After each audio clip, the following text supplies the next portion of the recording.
All right. We get that monotone recording in progress. Yes. So, and you can hear me all right? Yeah, perfectly fine. All right. What about you, Michael?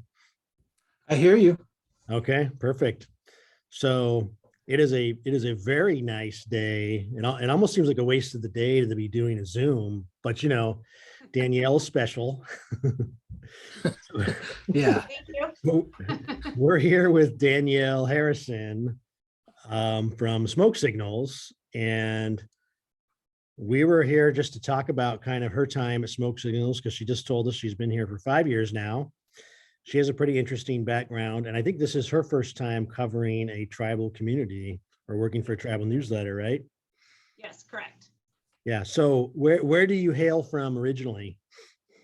I am originally from good old rainy Seattle, Washington. Okay. So these last 3 months have just been heaven for you then, huh? No, there's a reason why I left Seattle. Okay. And how did you get into the profession of journalism?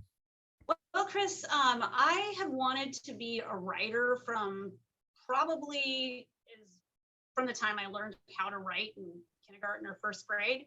I wasn't sure of which path I was going to take to make that a possibility. And then I remembered career day in high school, and we had a gentleman that was in there that was a book author, and he was very negative about his career path, not very encouraging at all.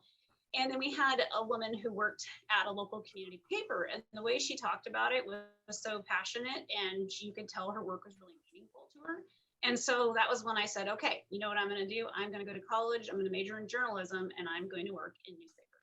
And so that's how that started. I've always loved writing, but I didn't get a firmer idea on what I wanted to do till I was midway through high school. Okay, and where did you go to college again? I went to Eastern Washington University. Go Eagles. The red field, right? The crimson red field. Yep, that's the one. Yeah, yeah.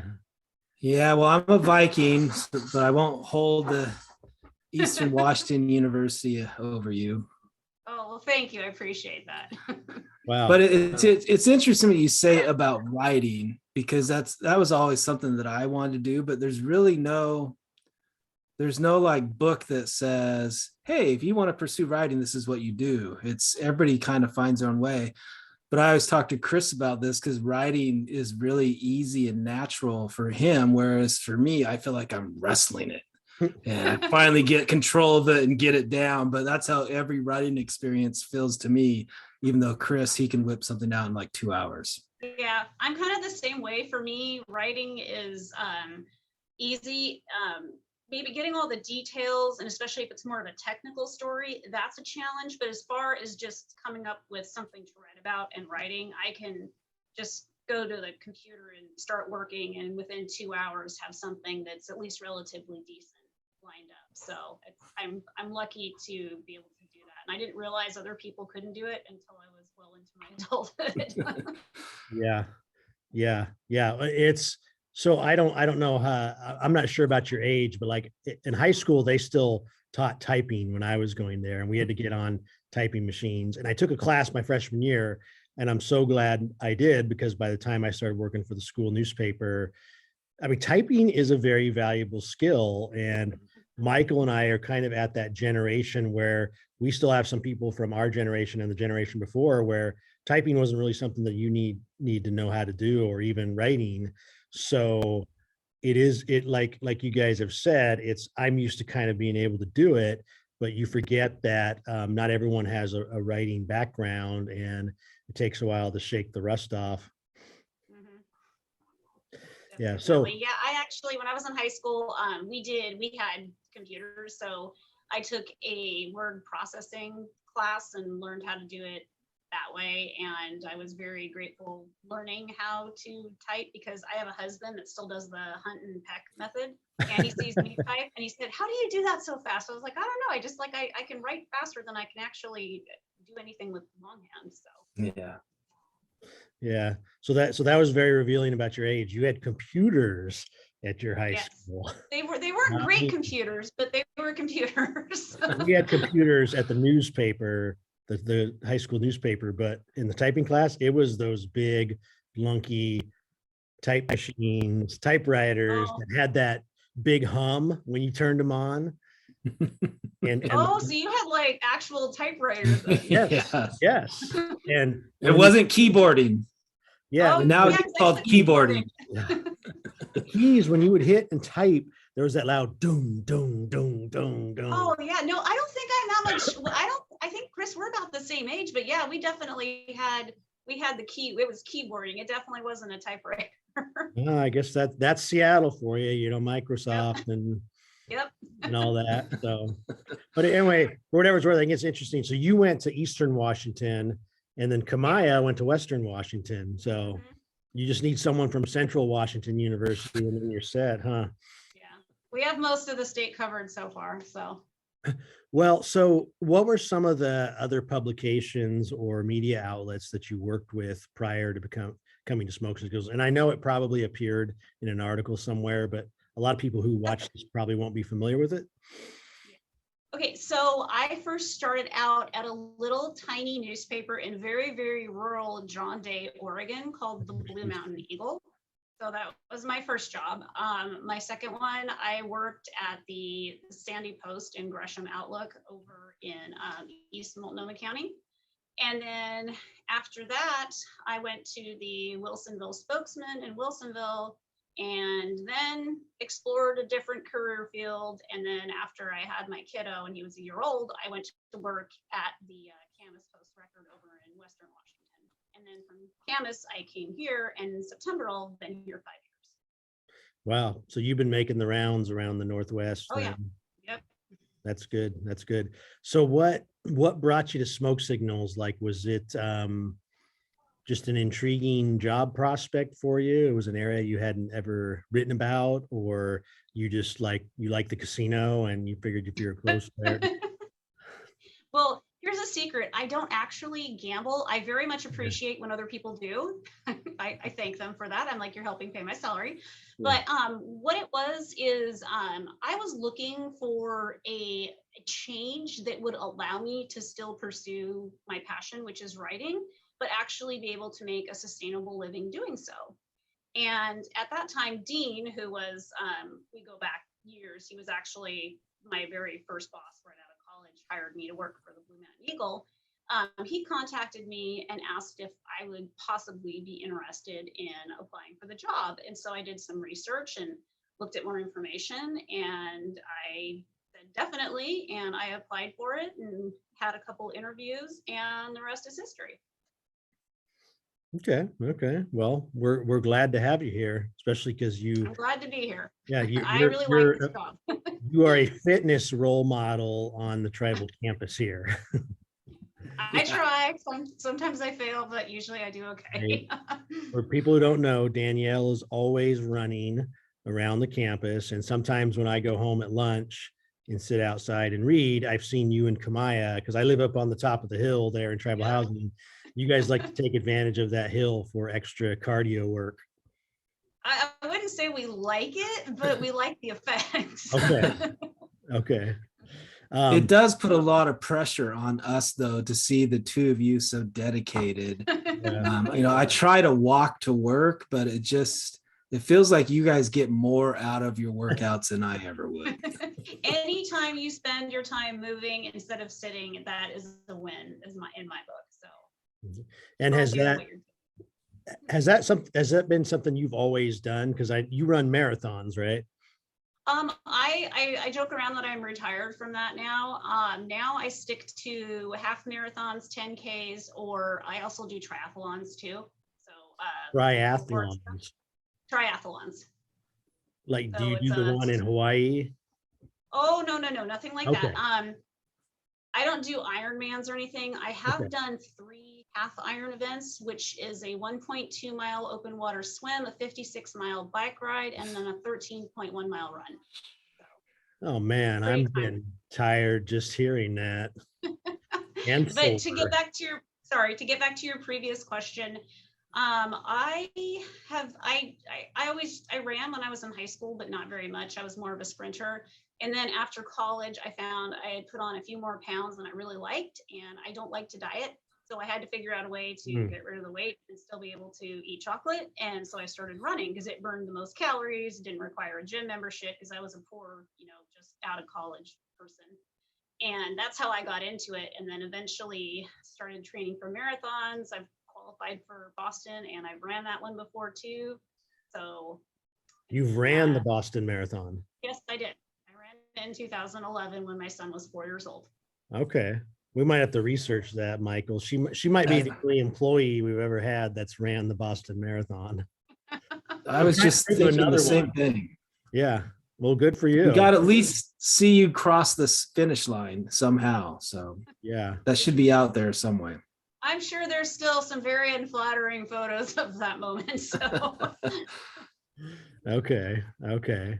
So I do want to ask you some questions about kind of your work here, but we don't get an interview. Well, most people just don't talk to folks who do marathoning seriously like this. And so when you're doing it, like at what point does the exhaustion kick in? And to ask some probably really odd follow-up questions, have you ever like thrown up during a marathon, or like have you ever had to like crawl across the finish line? I mean, I'm just eager to get the details from someone about what it's like to just do something that's very intensely physical like that. well, basically, to answer the puking question, not during, thank God. After, yes, that has happened before. Only one time, thankfully. And then as far as like the fatigue levels and everything, generally for me, no matter how I've done 10 marathons and no matter which one I was doing, the fatigue and the why the heck did I decide to do this to myself kicks in around mile 18. And then it stays until around mile 21. So if I just know in advance that that's not going to be fun. And so I make sure I have some tunes on my playlist to get me through that little area. And then after that, I'm okay to continue on and finish strong. It's pretty impressive because I don't know. I could never do a triathlon because I'm a horrible swimmer, and the idea of a mile swim I probably wouldn't survive that. But I remember running and then, or vice versa, biking and then trying to run. And it was hard. I mean, my legs were so rubbery. Yep, they feel so I don't know how you guys do it because I really couldn't run. It was a stumble more than it was a run. Yeah, it's more you just practice. I actually have a duathlon I'm doing this Sunday as I'm doing a relay team with my husband, and so this time I only have to run a 5K and bike 21 miles, and he gets to do the 10K after. So I'm pretty happy about that. But as far as regular triathlons go, all it comes down to is just practice. So if you, they call it a brick workout. So after you get off the bike, you just go for a run, and it doesn't have to be very long. It can just be like a mile or two, but the whole point is to just get your legs and your body used to that transition so that when you race, you aren't freaking out when you get to that part and you're going, oh my gosh, I can't feel my legs, what's going on? So it's just repetition and consistency and practice, really. I never got there. Yeah. It seemed like, well, it's something that my legs are telling me that they don't want to do, and I'm gonna have to agree with my legs. Yeah. You should get a dog. That helps because I'll take my dog for it when I'm practicing, and she likes to drag me for a bit, and so I don't really have a choice of whether or not I want to go fast. Well, it's impressive nonetheless. So more power to you. You're putting us all to shame. Yeah. So I'm going to switch gears a little bit. And so you worked for these other publications before you came to Smoke Signals. And so Smoke Signals is every 2 weeks. What the publications, like what was their publication timeline? And have you had to make any adjustments to your sort of work routine because of that? Yes, most of the newspapers I worked for were weekly, but there was one that was all sold twice weekly. And so I guess the key difference is at a community newspaper, you're typically understaffed and you're overworked. And so not only are you doing the stories, but you're, like typing in the little briefs, you're actually doing page design and layout. A lot of times you're doing photography, you're writing cut lines, you're doing social media posting. And so you don't really have the time to get into and explore your stories and do kind of that deeper level journalism. Whereas here, since I've gotten to Smoke Signals, I've had the opportunity to do a couple of different projects that I've come up with and really had the opportunity to delve into. So my long answer to your short question is yes, I have definitely adjusted how I work, but not in a bad way. It's just I get to have the time to do more of these deep dive pieces because I don't have to worry about answering the phone and typing up briefs and taking photos and doing page layout and figuring how I'm going to fill out 6 pages of a paper, so it's been a change, but it's been a good change. And so for people who watch this who aren't familiar with the news environment, what's a brief and what's a cut line? Oh, I'm sorry. I should have clarified. A cut line is when someone takes a photo and it's the description of what is in the photo. That is a cut line. A brief is something that is not a full story, but it's more of an announcement, say like when the food bank's going to be open or the clothing closet, or if there's an event coming up that you don't make a full story out of. It's anywhere between like 50 to 150 words is what I would say. Okay, good. I mean, I've kind of forgotten some of the terminology. Like I just call the line, the verbiage under the photo, I just call that a caption because I guess I'm used to just watching TV and that's what you call all the words, captions. So how has it been working like within a tribal community? Because I think this is your first time working for like an indigenous publication. And what are some of the bigger differences that you see working for a newsletter that covers a tribal community as opposed to some of the other ones you worked at? The biggest difference, and this is probably more of an obvious thing, but the news is all tribally focused. So what you cover, here we're pretty narrow in scope because the news needs to be something that impacts the Grand Ronde tribe. Now, the type of news, which is a combination of hard news, somewhere, how would I describe that? More like, hard news. I'm trying to think of the way to describe it for people who don't understand what that terminology is. It's more like just the facts, ma'am, type of thing, like those stories, news stories. News, and then, and then features, which is more just about people or interesting places or things. And we do both those types of stories here, but the difference is that it's obviously, it's Grand Ronde tribe focused. And then the other thing for me was learning about the different cultures and customs here and what not to do and what to do, what I could write about, what you're supposed to leave out. So just kind of learning the culture and practices of people and how to report on that and be able to use cultural sensitivity when I am reporting. That has been something that's been a learning curve for me, but I think I've done a fairly good job of it. But yeah, those would be my 2 biggest differences. And the other thing too is just there's a lot more writing about the federal government here, just because of how the tribe has all these different programs and everything, and a lot of it involves working with the federal government. So there's a lot more writing about that. Whereas other papers I worked at, it was just local news focused. And so I assume that you probably, how would you compare like your knowledge base of not just Grand Ronde, but tribal issues in general versus like after 5 years now, what you have now? Because I like talking with people about this because I find that the general public really knows very little about tribes, how tribal governments are run, what's going on within Indian country, and that it kind of takes someone like you from the outside to come in to really appreciate it and understand just just the gap that exists between the general public and people like us who live and work in a tribal community, and what we know about not just the tribe, but Indian country in general, and what the general public doesn't know about it. Yeah, no, I cannot tell you the number of times where I say I work for the Grand Ronde tribe and they're like, oh, you work at the casino. I'm like, well, no, that's a separate business venture. And then I have to explain what the differences are. Or you know, you get those people who it's like tribes were something that used to exist and now you don't exist anymore. And I'm just going, what? Because even before I worked for a tribal publication, like I was aware of the tribes that were around in the area and everything. And it just, it's always surprising to me, like you said, how little people actually know.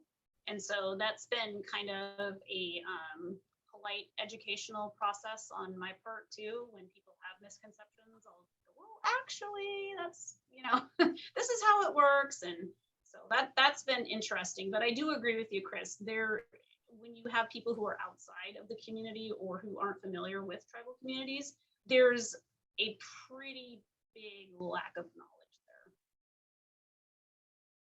there. There is. Well, it's always helpful though, somebody that's really not, I mean, you're tied to the tribe, you're not a tribe member. Yeah. Those are some of the most effective conversations that I've seen out there is when somebody like yourself says, no, you know, an education moment, and then chooses the opportunity to take it. Because I know I've been on council for 5 years, so we're about on the same level of time here, Danielle. Yep. But I just know, even from what I've learned about some of the different issues in the 5 years of my position on council is opened me up to a lot more. And I've been immersed in tribal stuff all my life. But there's just so much going on in Indian country, here locally, on the national scene, everywhere. It really is kind of our moment a little bit as well. Because despite that, what you said, there's still a lot of people that are uneducated around it. There's more than there ever was that are educated as well. And I think telling our story is a big part of that. I think we've done that really well. But it's still, when I need people to understand where we're at on the map, I have to say Spirit Mountain Casino to get them to recognize where we are. I do the same thing. It's always a reference point, and then I clarify, but the tribal government is a separate entity from the casino. So do you find yourself being kind of an emissary or an ambassador for the tribe, because you're now in this role of where you're interacting with people who don't know much, and you're forced in a position where you have to do a lot of basic education, huh? I find a lot of times too that people will hesitate to ask me questions. I think sometimes they just assume I'm a tribal member and they're afraid of offending me or something. But I notice after, you know, they find out that I'm not, they feel more comfortable asking me things. So that was interesting, something interesting I noticed. Well, that provides a good segue into our next subject, because when I was at the Camas Festival at Linfield, I made a joke about your note taking. I said, your note taking looks like it's written in Arabic. And that's when you told me that you're actually half Arab. Yep, I am. And It's not like, I don't know a whole lot about that side of my background. I was adopted in the late 1970s, and back then adoptions were closed. They were not open. They felt it best that children don't, you know, have any association with the birth parents and whatnot. But my birth mother did fill out questionnaires, and she met with like an adoption counselor who also met with my adoptive parents and gave them the background and everything. And so the Arabic heritage that comes from my birth father's side of the family.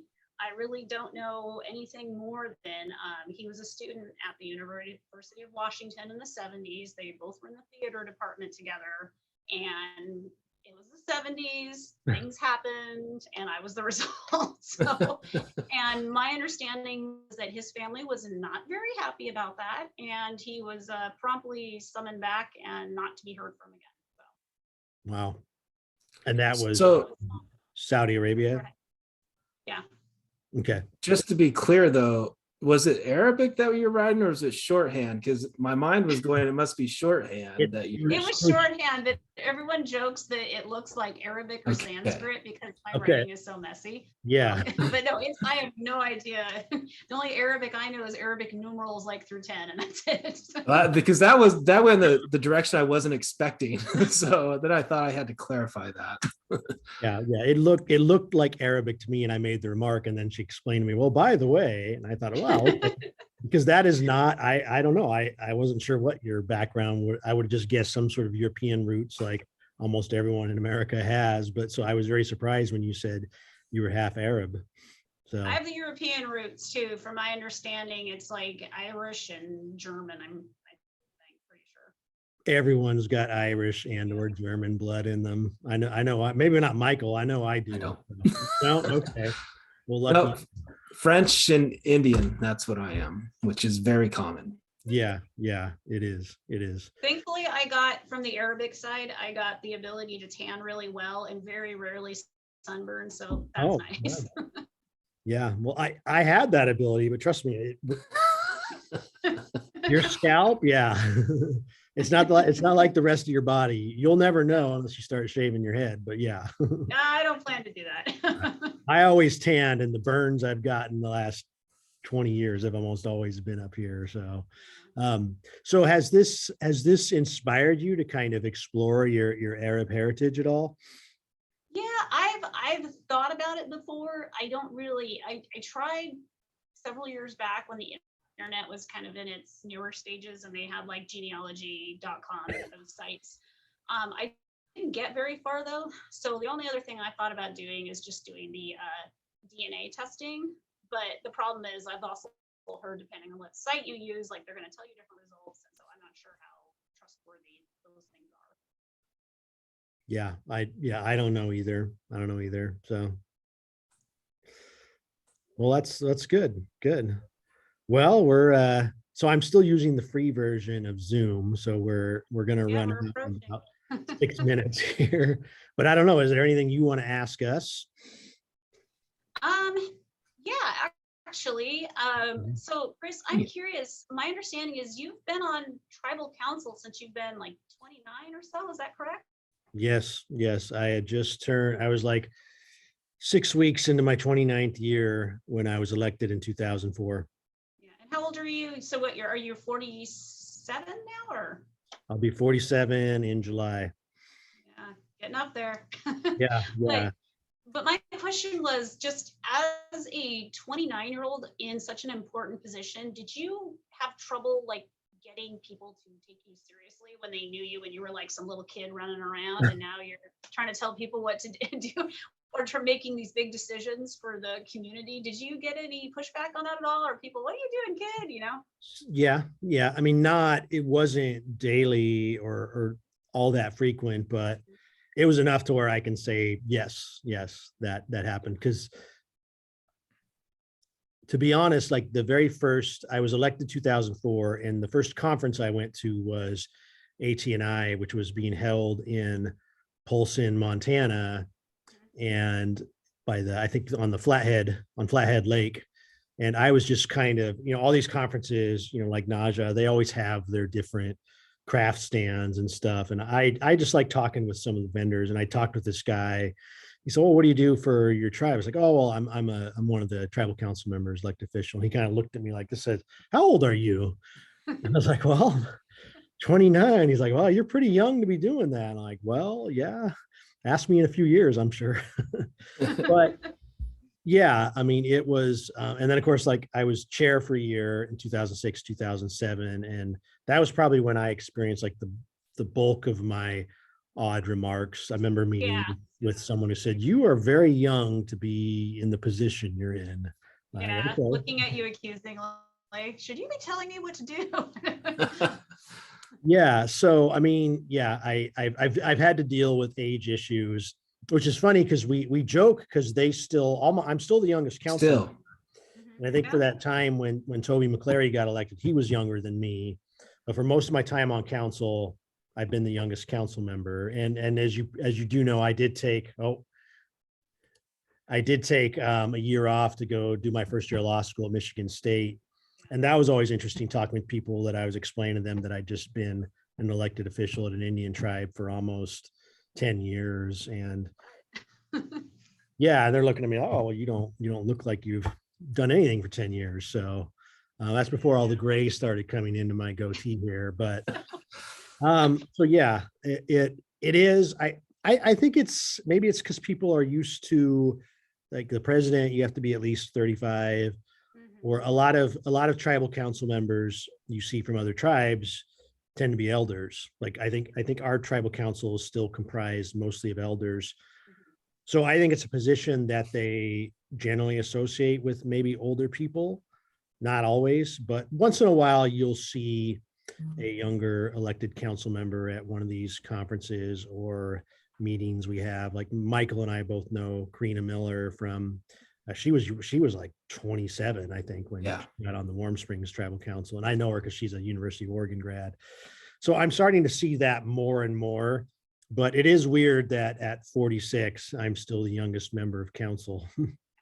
Yeah, what's really weird for me is I feel old everywhere, but on council, I'm actually still considered young. So Yeah, you're a I'll talk to baby. other council members from other tribes, and I'm a young guy. And as a baby elder, it feels nice to still be considered a young guy on council. I think that from September to my birthday in February, we were a majority non-elder, but then I got us back into the proper category. There you go. Yeah, I forgot you were an elder, actually. Now, Yeah, that was actually my question. That was my question for you, Michael, but you answered it. My question was, given what Chris has just said, how does it feel as a baby elder to still feel like a pretty young person when you meet people from other tribal councils? But you already answered. It feels great. And I was just going to say, we still don't like listening to Chris even now, but I talk the least. Well, obviously the voters do, because they keep voting for him. So no, and that's not true. There's a lot of respect on this council for everybody. It really isn't an age thing. We certainly don't always agree, but I think part of that, the age differences, that really helps round out the conversations too. And that's really what we're after, is to get a good product out of all of our questioning and answer periods, to put something out there that's good. And Chris, I tell people, now I'm going to flatter him, so I'll have to find some way to take it back. I'll edit it out. But really, if I, of my peers, and no fault to the others at all, but if I really want to know something more on the institutional side and how council, and just an opinion outside our meetings, first there's Cheryl that I go to, but then Chris, because they just have such a wealth of experience to draw on. And Chris might be younger than me, but I'm not afraid to admit that somebody knows more about me on anything. And so I'll go to them because I value. There's a reason why they've been doing this for a long time, and it's because they're good at it. So I value those opinions. So that's what I go to. It definitely isn't, I don't look at somebody's age as being the determining factor. I know in our society, we like to value our elders. But the truth is there's some elders that really aren't deserving of that as well. So it's a fine line you have to draw. You have to judge for yourself that where those elders get the respect and when really you shouldn't. But Chris definitely has my respect, even though he's just this young guy, young whippersnapper.